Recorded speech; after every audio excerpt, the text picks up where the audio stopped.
따라 하실까요? 감사의 비결. 감사의 비결. 오늘은 우리 교회가 추수감사절로 지키는 주일입니다.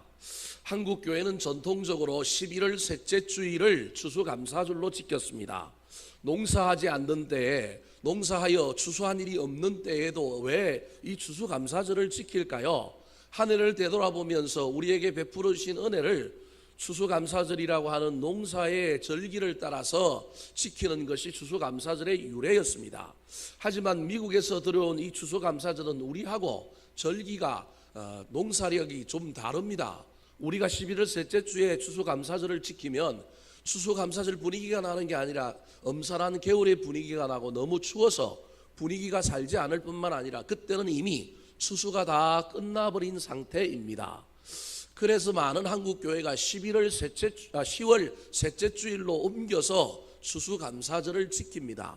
올해는 10월 셋째 주에 추수감사절을 지키면 날씨도 그리고 농사력에 따른 추수하는 문제도 별 문제가 없어서 올해 같은 경우에는 10월 셋째 주에 추수감사절을 지켜도 무방합니다. 그런데 어떤 해에는 10월 셋째 주는 아직도 들판에 곡식이 그대로 있을 때가 많고 너무 이런 때가 많습니다. 그래서 저는 우리 교회 부임하면서부터 이게 미국에서부터 온 절기인데 절기를 지키는 것이 중요하지 무슨 날짜가 중요하냐, 날짜를 하나님이 정해주신 것이 아니니 우리 계절에 맞게 지키는 것이 좋겠다. 그러면 어떤 것이 좋을까 고민하다가 11월 셋째 주일은 너무 늦고 10월 셋째 주일은 너무 빠르니 11월 첫째 주일로 추수감사절을 지키자. 그리고 여기까지 오게 되었습니다. 감사절의 핵심은 감사입니다. 추수감사절을 지키는데, 아니 감사절을 지키는데 우리 가운데 감사가 없다면 그것처럼 안타까운 일이 어디 있겠습니까? 성경은 우리에게 범사에 감사하라 그렇게 말했습니다. 우리는 항상 감사해야 지만 항상 감사하지 못하는 우리 인간의 연약함 때문에 추수감사절, 맥추감사절이라고 하는 감사절을 만들어서라도 하나님 앞에 감사하려고 애를 쓰는 것이 오늘날 우리 신앙의 모습입니다. 감사는 인간만이 가지는 특권입니다. 특별히 우리 그리스도인들은 감사를 아는 사람들이며 감사로 복을 받고 감사로 우리의 신앙을 증명하는 사람들입니다. 감사는 분명히 우리 인생을 풍족하게 합니다. 영육간에 가난한 자를 부하게 만들고 부한 자를 인격자로 만드는 것이 감사입니다. 그래서 세계 곳곳에도 감사에 대한 수많은 이야기가 전해져 내려오며 특별히 감사의 명언들이 많이 있습니다. 종교개혁자 마틴 루터는 감사에 대하여 이렇게 말했습니다. 기독교인과 비기독교인을 구별하는 결정적인 기준은 바로 감사할 줄 아느냐 아니면 모르느냐에 달려있다. 뿐만 아니라 유대인들이 그렇게 열심히 보는 탈무드라고 하는 탈무드라고 하는 책에는 감사에 관련하여 이런 말들이 나옵니다. 세상에서 가장 현명한 사람은 배우는 사람이고 세상에서 가장 강한 사람은 자기를 이기는 사람이고 세상에서 가장 행복한 사람은 범사에 감사하는 사람이다. 감사하지 않는데 행복이 있을 수 없다라는 겁니다. 영국의 소설가 콘레드라고 하는 사람은 감사와 관련하여 이런 이야기를 했습니다.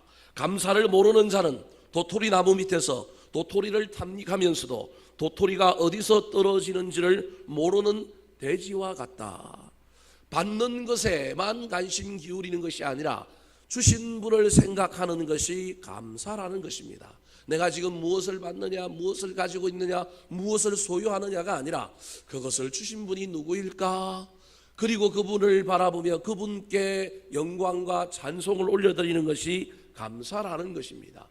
그 외에도 수많은 감사와 관련된 명언들이 있습니다. 인간은 감사를 통하여 부자가 된다. 영국의 신학자여 목회자였던 본 해퍼가 한 말입니다. 세르반이라고 하는 사람은 이런 말을 했습니다. 인간이 범하는 가장 큰 죄는 감사할 줄 모르는 것이다. 특별히 저는 구원해 주신 놀라운 은혜에 대한 감사가 우리 인간 가운데 특별히 신앙인들 가운데 사라진다고 한다면 그것보다 더 작은 것들이 뭘 받느냐 무엇을 소유하느냐 이것만 가지고 감사에 매달려 있다면 그 사람은 분명히 범죄한 자일 것입니다. 데메처라고 하는 사람은 감사는 영적 건강의 좌표다 그렇게 말했습니다. 참으로 감사는 중요합니다. 우리 기독교는 기도교, 기도하는 종교일 뿐만 아니라 우리 기독교는 말씀의 종교이지만 또 다르게 이야기하면 우리 기독교는 감사의 종교라고 할 수 있습니다. 그래서 고난을 이길 수 있는 거예요. 고난과 환난이 있더라도 그 고난과 환난 속에서도 감사할 줄 아는 사람들, 감사할 제목을 찾아내는 사람들이 우리 기독교인이기 때문에 우리 기독교인은 그 고난과 환난을 넘어설 수 있었던 것입니다. 그런데 오늘날 우리의 현실은 어떻습니까? 옛날 6.25 전쟁 이후에 60년대 70년대 초반을 살았던 우리 인생의 선배들하고 분명히 우리가 더 큰 집에서 더 좋은 것을 먹고 더 맛있는 것을 먹고 맨날 살 빼려고 뛰어다니고 이러고 있음에도 불구하고 가진 것이 너무 많음에도 불구하고 그때 그 시절의 신앙의 선배들과 우리의 신앙을 우리의 삶을 비교하면 우리의 삶에는 감사가 넘치고 있습니까? 아니면 감사가 줄어들었습니까? 감사가 점점 사라져버리고 있는 시대일 뿐만 아니라 추수감사절을 지키고 맥주감사절을 지키고 감사에 대한 강조가 강대상에서 선포된다 할지라도 그 감사가 쉽게 우리 마음에서 나오지 않는 현실이 오늘날 저와 여러분의 현실입니다. 그래서 제일 많이 원망하고 제일 많이 불평하고 제일 많이 하나님 앞에 무엇인가 부족하다고 얘기하는 사람들이 세상 사람들이 아니라 신앙생활하는 예수 믿는 사람들이라고 하는 아이러니가 우리 안에 있습니다. 어떻게 해야 이 감사를 회복할 수 있을까요? 추수감사절에도 없는 이 감사를 우리 인생 가운데 항상 감사, 범사에 감사하며 살 수 있는 비결은 도대체 무엇일까요? 오늘 본문 말씀에 사도 바울이 골로새 교회 교인들을 향하여 감사에 대한 이야기를 교훈하고 있습니다. 오늘 우리가 읽었던 골로새서 3장 15절부터 17절은 절마다 감사라고 하는 단어가 나오고 있습니다. 신앙생활하는 우리가 삶의 현장에서 이 감사를 잃어버리면 구원도 잃어버리고 이 감사를 잃어버리면 다 잃어버린다는 것을 알았던 사도 바울이 그 감사할 수 있는 비결을 우리에게 가르쳐주고 있는 것입니다. 오늘 본문 말씀을 살펴볼 때 이 비결이 무엇인지를 깨닫고 무엇을 받아야만이 무엇을 이루어야만이 나에게 무엇이 있어야만이 감사하는 것이 아니라 그것을 넘어서서 항상 감사, 범사에 감사할 줄 아는 감사의 비결을 소유한 저와 여러분이 되시기를 예수님의 이름으로 축원합니다. 자, 그렇다면 우리의 삶에서 우리가 감사할 수 있다면 어떤 비결 때문에 그럴 수 있을까요? 바울 사도가 말하는 첫 번째 감사의 비결입니다. 따라 하시겠습니다. 그리스도의 평강이 있어야 합니다. 그리스도의 평강이 있어야 합니다. 15절 말씀 같이 한번 읽어볼까요? 시작. 그리스도의 평강이 너희 마음을 주장하게 하라. 너희는 평강을 위하여 한 몸으로 부르심을 받았나니 너희는 또한 감사하는 자가 되라. 저기 15절에 그리스도의 평강이 너희 마음을 주장하게 하라. 너희는 또한 감사하는 자가 되라. 그렇게 말하고 있습니다. 감사하려면 감사의 가장 기본 조건이 무엇을 받아서 무엇이 이루어져서 이런 것도 있지만 우리 안에 우리 마음 안에 무엇이 있어야 되느냐 하면 예수님께서 하나님께서 주시는 평강이 넘쳐 흘러야 감사할 수 있다는 것입니다. 보통 인간이 하는 감사는 세 종류의 감사라고 말합니다. 첫 번째 감사가 만약에 영어로 하면 if라고 하는 감사입니다. 주님 만약에 이걸 주시면 합격하게 해주시면 어떻게 해주시면 어떤 일이 일어나면 만약에 if 그러면 내가 하나님 앞에 무엇을 드리고 어떻게 하겠습니다. 이게 만약의 감사입니다. 두 번째 감사가 조금 더 나아가서 내가 무엇을 받았기 때문에 because 때문에 감사입니다. 내가 이것을 받았기 때문에 주님이 이것을 주셨기 때문에 하나님께서 나에게 이런 일을 행하셨기 때문에 하나님 감사합니다. 세 번째 감사가 nevertheless라고 하는 영어 그럼에도 불구하고 라고 하는 감사입니다. 없음에도 불구하고 부족함에도 불구하고 교통사고가 났음에도 불구하고 죽지 않게 하여 주시니 감사합니다. 사업이 망했는데도 불구하고 주님 그래서 남한테 빚지지 않고 나 혼자 망하게 해주시니 감사합니다. 말도 안 되는 이야기인 것 같지만 이런 감사도 있다라는 것입니다. 그런데 저와 여러분의 인생 가운데 만약에라고 하는 감사도 할 수 있고 때로는 우리가 because 받았기 때문이라도 할 수 있지만 인생 살다 보면 그런 일만 있는 것이 아니라는 겁니다.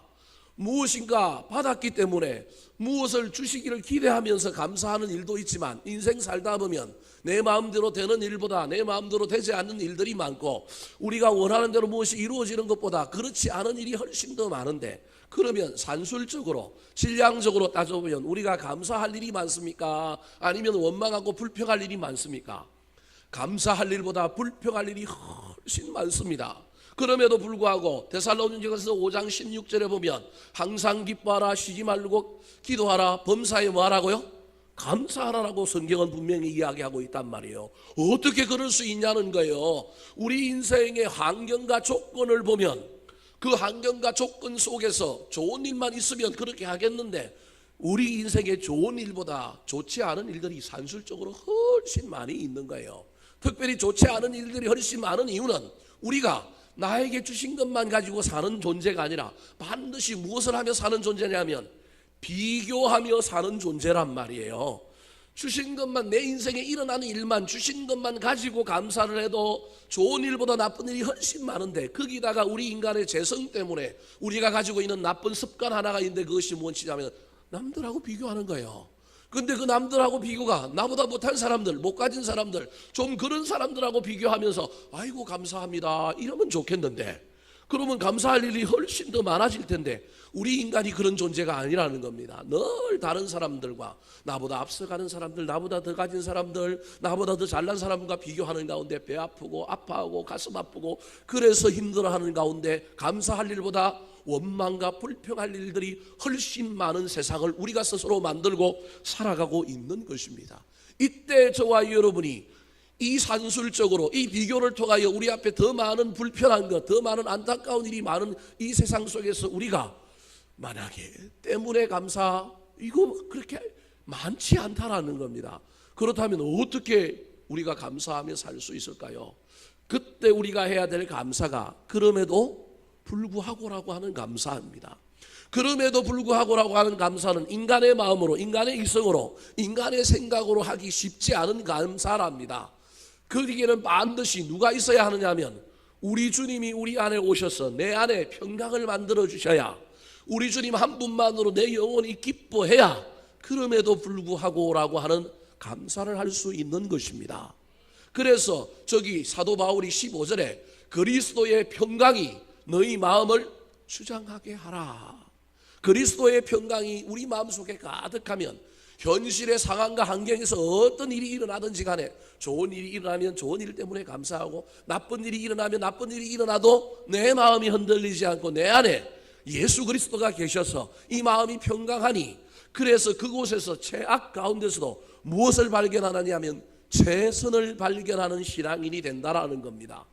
여러분, 저와 여러분의 삶에 이 원리가 자주 작동했으면 좋겠습니다. 최악에서도 최악을 발견하는 것이 아니라 최악에서도, 인생의 바닥에서도 최선을 발견할 줄 아는 신앙인이 되었으면 좋겠습니다. 구약 성경에 나오는 요셉이 그런 사람이었습니다. 종으로 팔리고 강간 몸으로 몰리고 감옥에 갔는데, 그는 그 속에서도 늘 무엇을 바라보았느냐 하면 최악이 아니라 최선을 바라보았던 삶을 살았습니다. 최선을 발견하고 그것을 붙들고 그곳에서도 인정받고 그곳에서도 견디고 이기고 감사하며 나아갔더니 하나님이 그를 높이 들어 사용해 주신 것입니다. 구약 성경에 보면 감사절과 관련하여 유명한 선지자 한 분이 나옵니다. 그 사람이 누구냐 하면 바로 하박국이라고 하는 선지자입니다. 조국이 바벨론의 침략을 당해 국토는 항폐화되고 가정들은 파괴되고 재산과 가축과 농산물이 노략을 당한 상황에서 도무지 이 나라를 쳐다보니 육적으로도 행복한 일이 하나도 없을 뿐만 아니라 선지자로서 백성들의 영적인 신앙 상태를 보니 전부 간음하고 전부 우상 숭배하고 전부 하나님 아닌 다른 것을 섬기고 있는 이 참혹한 상황 속에 그가 쳐다보니 너무 실망이 되었습니다. 너무 안타까웠습니다. 얼마나 부글부글 끓어올랐는지 모릅니다. 그런데 그가 하나님 앞에 나아가서 원망하고 하나님 앞에 나아가서 불평하는 가운데 하나님의 평강이 그의 마음속에 쏙 하고 들어왔습니다. 그래서 1장 2장에는 원망과 불평, 하나님께 항변하고 하나님께 대들던 기도를 하던 그가 갑자기 주님 만나고 주님의 평강이 그의 마음속에 쏙 들어오니 기도가 바뀌었습니다. 한탄과 원망과 불평이 바뀌어 무엇으로 바뀌었느냐 하면 감사와 찬양으로 바뀌었습니다. 그것이 그 유명한 무화과의 피 마르고라고 하는 우리가 열심히 부르는 찬양의 가사입니다. 하박국 3장 17절 18절 말씀, 먼저 17절입니다. 같이 읽겠습니다. 시작. 비록 무화과 나무가 무성하지 못하며 포도나무에 열매가 없으며 감람나무에 소출이 없으며 밭에 먹을 것이 없으며 우리의 양이 없으며 외양간에 소가 없을지라도 전부 없다고 얘기합니다. 있는 것이 하나도 없습니다. 절망입니다. 도무지 감사할 제목이 없습니다. 최악입니다. 인생이 밑바닥입니다. 그런데 이런 상황 속에서도 이 하박국 선지자가 18절에 가면 찬양합니다. 무엇 때문에 찬양할까요? 그의 마음에 그리스도의 평강이, 하나님의 평강이 들어왔기 때문에 그렇습니다. 환경이 아니라 내 안이, 내 영적인 상태가 어떠하냐가 훨씬 더 그래서 중요합니다. 18절 말씀 같이 한번 읽어볼까요? 시작.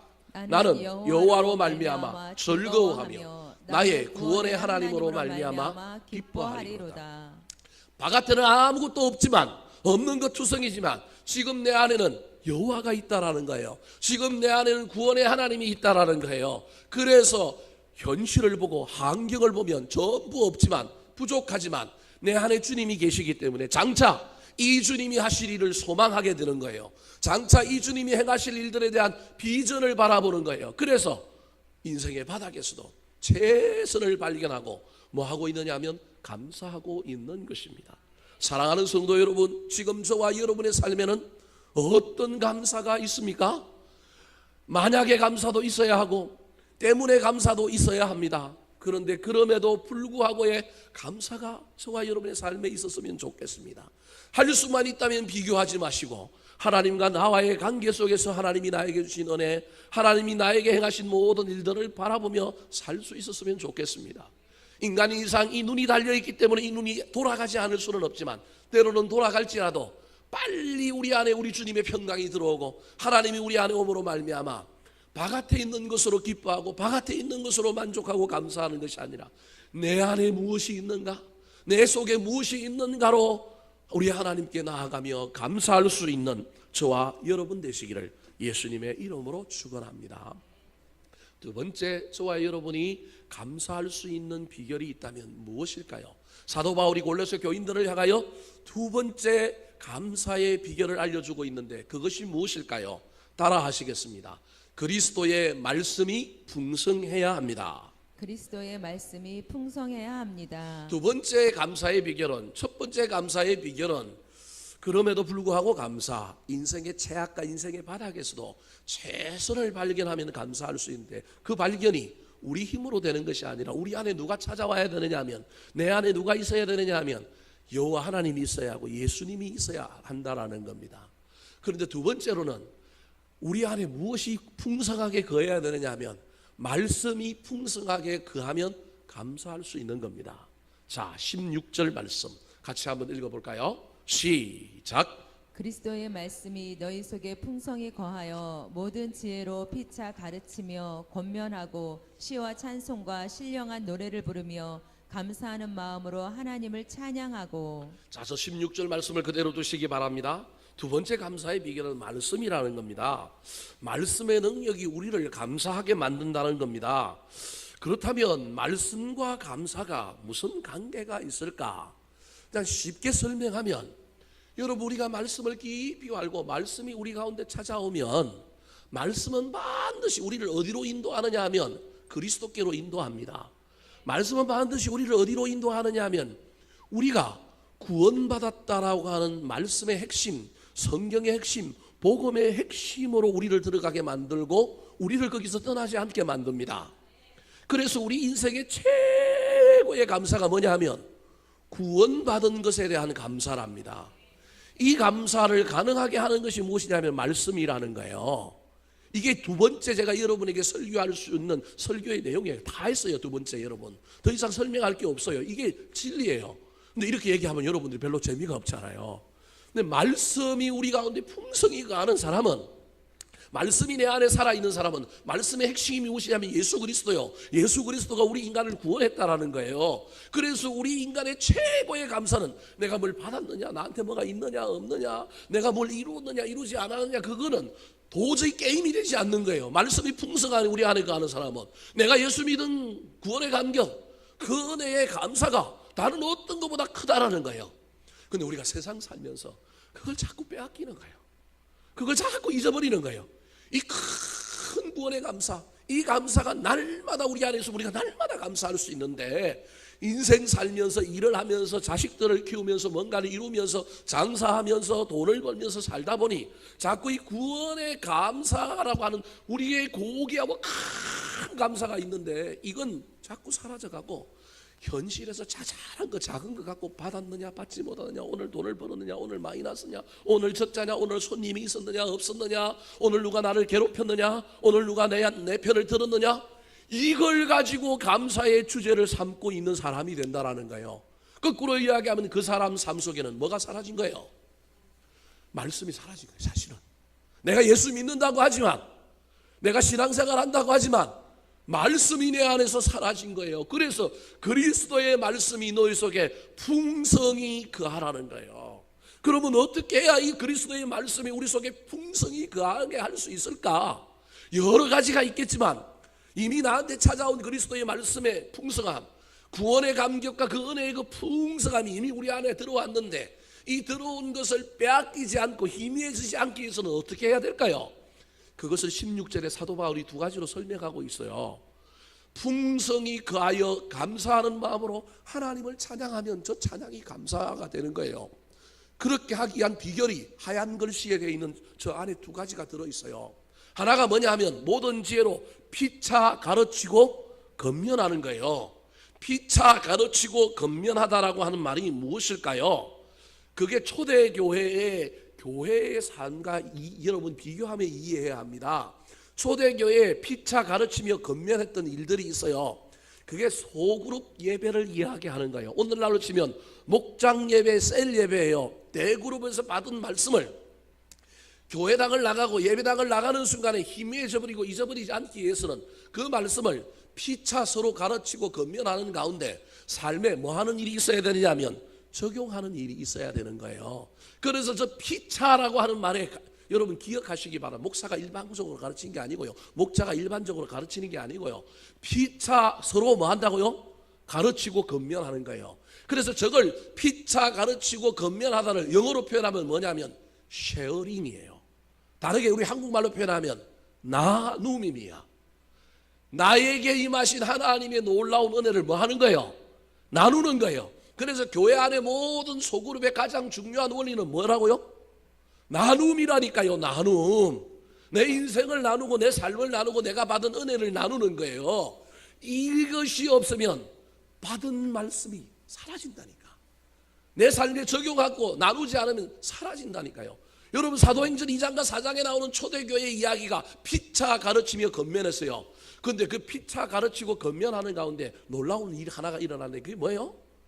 자기 집의 소유들을 다 팔아가지고 그 다음에 뭐해요? 가난한 사람들에게 서로 나누어줘요. 여러분 저게 아무것도 아닌 이야기인 것 같지만 제가 오늘 여러분에게 이상한 이야기를 여러분 집 재산을 팔라고 얘기하는 게 아니고 원리를 설명하는 거예요. 나누었다니까. 삶을 나누고 뭘 나누었더니 그 다음에 뭘 나누는 상황이 생기는 거예요. 물질을 나누는 일들이 생긴 거라는 거예요. 그러니까 나누는 것, 교회 안에는 은혜가 유통되는 것, 우리 삶 안에는 은혜가 나누어지는 것, 이게 저와 여러분이 감사할 수 있는 일이라는 거예요. 여러분 어떤 사람 중에 그 사람은 맨날 말만 하면 막 은혜 말만 하면 뭐 이야기하는데 그 사람 삶을 보십시오. 은혜를 이야기하고 뭐 이야기하는 그 사람의 삶 속에요, 그게 사라지지 않으면 그 사람은 삶의 현장에서 뭐 하는 사람이냐면 계속해서 감사하며 사는 사람일 가능성이 많아요. 뭘 자꾸 이야기하잖아요. 뭘 자꾸 나누잖아요. 근데 그 사람의 삶을 보면 그 사람이 나누는 거예요. 그 사람이 감사하고 있는 거예요. 은혜가 충만하여 그 은혜를 지금 뭐 하고 있느냐면 나누는 일들을 하고 있는 거예요. 그래서 초대교회가 피차 작은 셀그룹, 소그룹, 목장 구역에서 들은 말씀을 가지고 그 말씀을 나누는 가운데 은혜를 나누었더니 내가 누군가한테 은혜를 나누고 은혜를 간증했는데 내가 교만할 수 있겠어요? 물론 그런 사람도 간혹 있지만, 그러면 그것 때문에 또 뭐 하는 거예요? 감사한 거예요. 감사해서 나누었더니 감사하고, 그래서 그 감사가 그 사람을 계속 이끌어가는 거예요. 한 주간에 들은 말씀을 우리가 삶의 현장에서 나누는 거예요. 오늘 말씀 들었는데 이 말씀이 나를 이렇게 만들었어. 이게 참 은혜로서. 여러분, 그런데 그 은혜가 내 삶에 나를 감사하지 않고 배기게 만들겠어요? 받은 은혜가 있는데 감사하지요.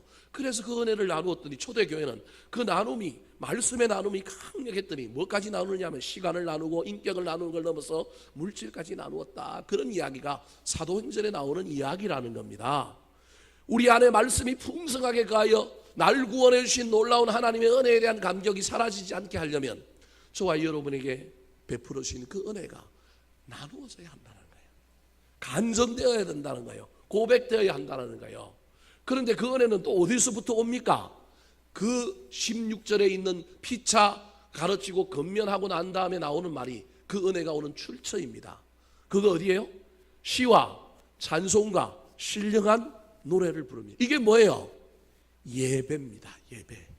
예배 때 받은 말씀, 예배 때 받은 은혜, 그 은혜를 가지고 또다시 삶의 현장에서 내가 속한 작은 그룹에서 그것을 간증하고 은혜를 감사하며 나아갔더니 이 말씀의 은혜가 내 안에 풍성하게 거하여 내 인생의 최고의 감사는 예수 믿은 감사, 내 인생의 최고의 감사는 구원받은 감사한 거예요. 그래서 때로는 사업이 좀 잘 안 되고, 때로는 속썩이는 자녀가 있고, 때로는 좀 문제가 있어도 이 감사가 훨씬 크니 한 번씩 속상하기도 하고, 한 번씩 그 이야기를 들을 때마다 마음이 무너지기도 하지만 다시 그 큰 감사가 내 인생을 지탱하며 내 인생을 이끌고 나가니 어떻게 감사하지 않을 수 있겠습니까? 사랑하는 성도 여러분, 지금 여러분은 어떤 감사로 하나님 앞에 나아가고 있습니까? 어떤 문제 때문에 우리 인생이 웃었다가 울었다가 그렇게 살고 있습니까? 인간인 이상 작은 문제, 내 인생 앞에 벌어지는 여러 가지 일들 때문에 때로는 화내기도 하고, 때로는 슬퍼하기도 하고, 때로는 낙심하기도 합니다. 그런데 그 모든 것을 덮어서 치유하고, 저녁만 되면, 아니 하루 중에라도 어떤 순간만 되면 그 모든 것을 다 감사하면서 이 또한 지나가리라, 이거 아무것도 아니다, 그렇게 만들어주는 더 큰 감사가 저와 여러분에게 있습니까?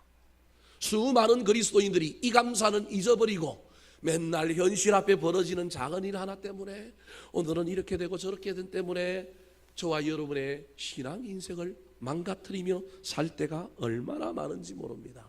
가장 본질적인 감사, 구원받은 은혜의 감사를 빼앗기지 아니하였으면 좋겠습니다. 인간이기 때문에 어떤 상황과 어떤 사건에 따라서 때로는 우리가 넘어지기도 하고, 때로는 우리가 자빠지기도 하지만 그래도 벌떡 일어나서 그래, 구원받았지. 지금 내 아이가 대학에 들어가지 못하고, 지금 내 아이가 쏙썩였지만, 여러분 대학 못 들어가는 것보다 어디 못 들어가는 게 더 아파야 되느냐면 천국 못 들어가는 게 훨씬 더 아파야 되는데, 오늘날 수많은 그리스도인들의 부모님들이 이게 거꾸로 됐단 말이에요. 그래, 저 천국 갈 거야. 그것 때문에 대학 못 들어가도 또 너그러워지고, 또 기회를 주고, 또 인내하고, 또 기다리고, 또 기도하다 보니 그 아이가 변화여 새 사람 되고 더 진보를 이루고 더 성숙을 이루어서 아름다운 길을 간다면 그것처럼 멋진 일이 어디 있습니까?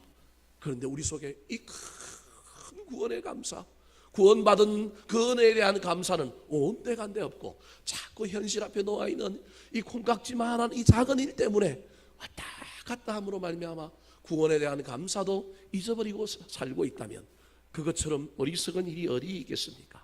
다시 한번 저와 여러분이 말씀이 우리 안에 풍성히 가하여 구원받은 그 감격과 그 감사를 잊어버리지 않을 뿐만 아니라, 하나님의 약속의 말씀은 이루어진다, 하나님의 약속의 말씀은 나를 이끌어갈 것이다, 장차 하나님이 합력하여 선을 이룰 것이다, 그것을 바라보며 미리 감사하고 감사함으로 달려가는 저와 여러분 되시기를 예수님의 이름으로 축원합니다.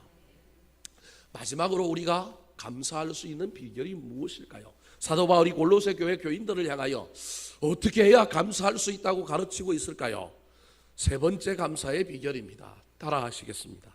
모든 것이 주의 은혜임을 깨달아야 합니다. 모든 것이 주의 은혜임을 깨달아야 합니다. 17절 말씀 같이 한번 읽어볼까요? 시작. 또 무엇을 하든지 말에나 일에나 다 주 예수의 이름으로 하고 그를 힘입어 하나님 아버지께 감사하라. 자, 저기 보니까 다 주 예수의 이름으로 하고 그를 힘입어라고 이야기하고 있습니다.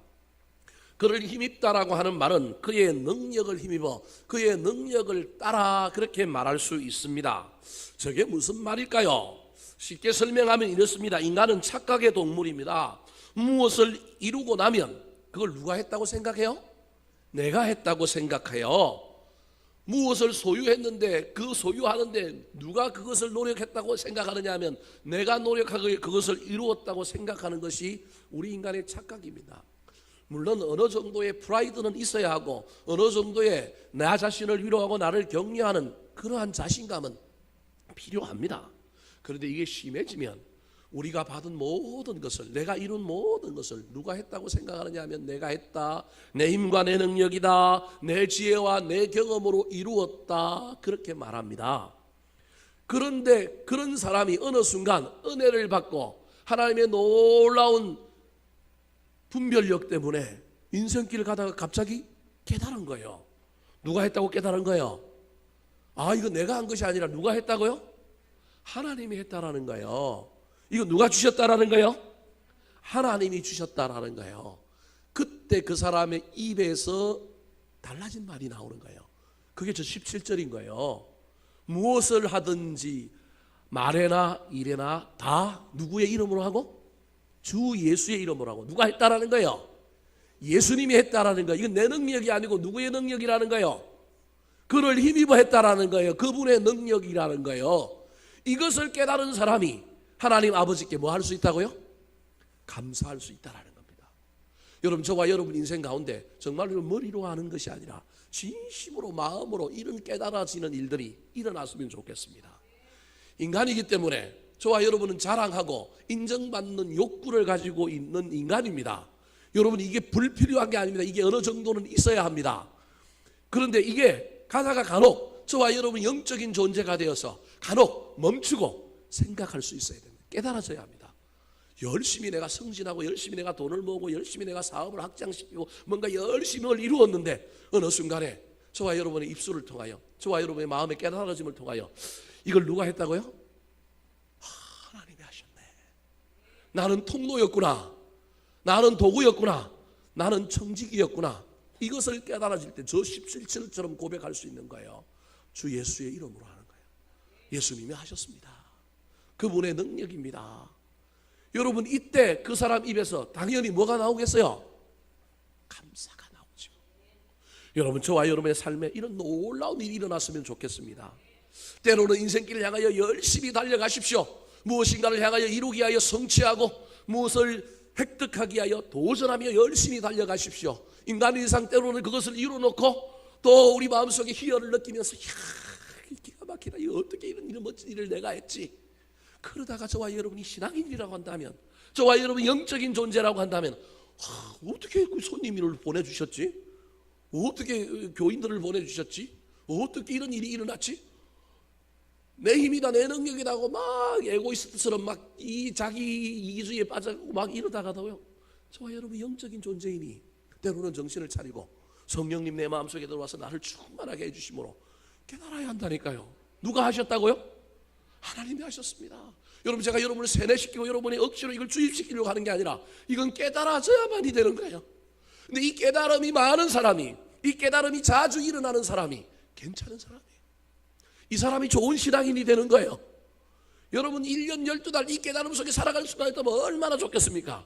근데 그건 쉽지는 않아요. 그래서 우리가 자주 넘어지잖아요. 자주 우리가 절망하고 낙심하잖아요. 그 때로는 막 내가 교만하고 너무 교만이 지나치니 하나님 나를 한 대 툭 치기도 하잖아요. 또는 내 인생에 그 꼴만 때문에 문제가 생기기도 하잖아요. 그죠? 그때 깨달아야 되는데, 여러분, 그런 일이 있기 전이라도 저와 여러분이 빨리 깨달아서 무엇을 이루고 난 다음에 잠깐 착각에 빠져서 환상에 빠져서 이러다가 갑자기 여러분이 빨리 깨달아진다면 얼마나 좋겠습니까? 빨리 깨달아서 주님이 하셨군요. 주님이 주셨군요. 이렇게 할 수만 있다면 얼마나 고맙겠습니까? 저와 여러분의 인생 가운데 이런 놀라운 깨달음이 있어서 우리 주님 앞에 감사할 수 있었으면 좋겠습니다. 나중에 우리 주님의 징계를 받고 때로는 우리 앞에 인생에 고난이 오고 환난이 오고 난 다음에 그때 뒤늦게 다시금 주님 앞에 나아가지 마시고 때로는 취할 때 취하더라도 때로는 우리가 막 기뻐하더라도 하나님 앞에 나아가서 그렇지요 하나님 이걸 우리 하나님이 주셨군요 그렇게 고백하며 나아갈 수 있는 저와 여러분 되시기를 예수님의 이름으로 축원합니다. 한번 따라 하실까요? 감사의 비결. 감사의 비결. 그리스도의 평강이 마음에 있어야 합니다. 그리스도의 평강이 마음에 있어야 합니다. 그리스도의 말씀이 풍성해야 합니다. 그리스도의 말씀이 풍성해야 합니다. 모든 것이 주의 은혜임을 깨달아야 합니다. 모든 것이 주의 은혜임을 깨달아야 합니다. 이 시간 우리 들은 말씀 붙들고 한번 기도할 텐데요. 기도하기 전에 먼저 내가 지금까지 지내온 것은 주의 은혜라 주의 은혜라 우리 찬양하겠습니다.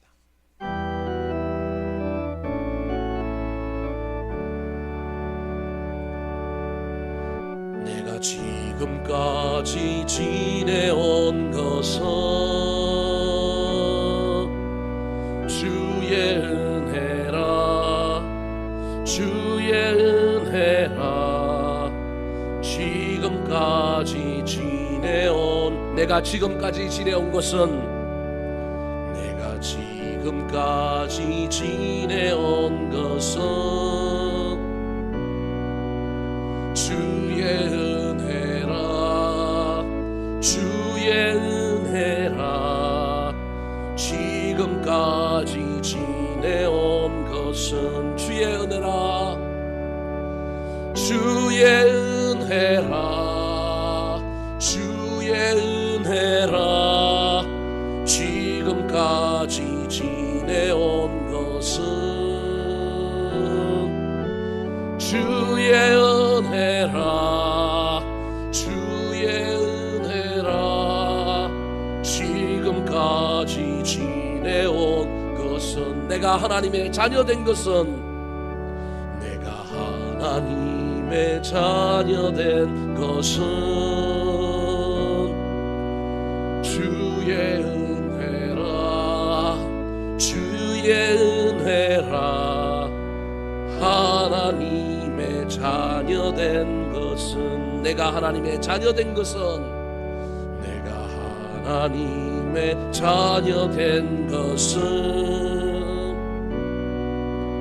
주의 은혜라 주의 은혜라 하나님의 자녀된 것은 주의 은혜라 주의 은혜라 주의 은혜라 하나님의 자녀된 것은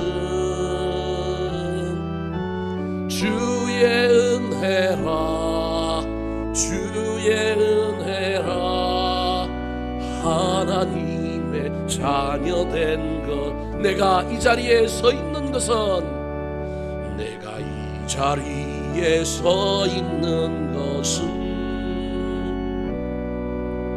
주의 은혜라 주의 은혜라 이 자리에 서 있는 것은 내가 이 자리에 서 있는 것은 내가 이 자리에 서 있는 것은 주의 은혜라 주의 은혜라 이 자리에 서 있는 것은 주의 은혜라 주의 은혜라 주의 은혜라 이 자리에 서 있는 것은 주의 은혜라 주의 은혜라 이 자리에 서 있는 것은 이 시간 우리 들은 말씀 붙들고 한번 기도할까요? 기도하는 가운데 살아온 우리 지난 날을 되돌아보면서 내 인생 앞에 얼마나 감사가 있었는지 혹시 내가 감사보다는 원망과 불평이 훨씬 더 많은 삶을 살아온 것은 아닌지 살펴보고 주님 이제 감사의 비결을 가지고 조금이라도 더 원망과 불평보다는 감사와 찬양이 많은 삶으로 나아가겠습니다. 지금까지 지내온 것도 내가 하나님의 자녀된 것도 이 자리에 서 있는 것도 다 주의 은혜인데 하나님 때로는 그 은혜를 모르고 원망하며 불평하며 살았습니다. 내가 구원받은 더 큰 감사가 있는데 그 감사는 잊어버리고 엉뚱한 작은 것을 가지고 너무 그것에 왔다 갔다 하며 살았습니다. 주님, 나에게 큰 은혜의 감사가 그 모든 것을 덮을 수 있게 하여 주시고 넉넉하게 하여 주시고 그 넉넉함으로 말미암아 다시금 우리 인생의 작은 문제들까지 해결되는 놀라운 은혜가 넘치게 하여 주시옵소서. 만약의 감사 때문에 감사가 아니라 그리하지 아니함에도 불구하고 내 마음에 그리스도의 평강이 넘쳐 흐름으로 말미암아 환경에 좌지우지되는 내 신앙 인생이 아니라 도리어 내 마음에 있는 예수 그리스도와 함께 환경을 지배하며 살게 하여 주시옵소서. 때로는 무엇인가 이루고 났을 때 그것이 내 능력이요 내 힘이라고만 생각하지 않게 하여 주셔서 지나가다가 깨달아지게 하여 주셔서 주님이 주셨습니다. 주님이 하셨습니다. 고백할 수 있는 삶을 살게 하여 주시옵소서. 남은 하나님 11월과 12일은 감사하며 삶으로 말미암아 그 감사가 더 큰 감사의 제목을 우리 가운데 가져오고 2019년이 더 아름답게 펼쳐지는 놀라운 역사를 이루어 주시옵소서. 이 시간 우리 주여 3번 부르고 지나온 날들을 바라보며 내가 감사하지 못했던 것을 회개할 뿐만 아니라 하나님이 이렇게 새롭게 감사하며 살게 해달라고 우리 주여 3번 부르고 기도하도록 하겠습니다. 주여